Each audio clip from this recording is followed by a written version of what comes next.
For this example, we're going to graph an absolute value function in the form of ax squared plus bx plus c. So we're going to graph a quadratic absolute value function. Here is the equation. So we've got f of x equals negative x squared plus 2x plus 8. And what I'm first going to do is just going to complete the square for the quadratic equation x squared plus 2x plus 8 so I can put it in vertex form. So I've already done that here and determined that the vertex is at 1 and 9. So we can plot this point here.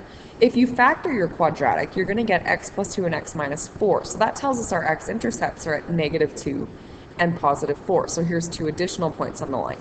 A quick way to find other coordinates on the graph, which I've done down here, negative 3 and 7 and positive 5 and 7, is graph your quadratic and select the table of values. So in your y equals, you'll enter your quadratic equation and then press second graph to get the table of values. This is where I got those additional coordinates. So 5 and negative 7 was one of them.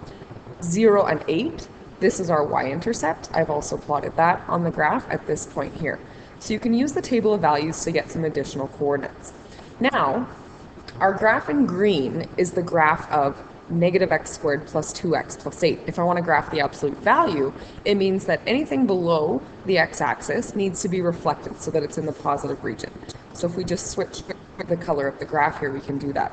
So this coordinate is going to be reflected, which means that the y value is going to switch signs to become positive 7. So if we count up to 3 and positive 7, that puts us right here, negative 3 and positive 7, sorry.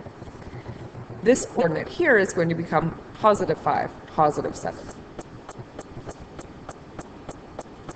And now we can join from our x-intercepts to our new coordinates.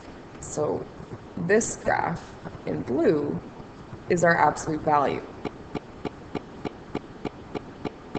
Remember that the x-intercepts are the invariant points on the graph. So in this case, if we were looking at the domain and range now, x is an element of real numbers, and our y values are now above the x-axis. So y is greater than or equal to 0.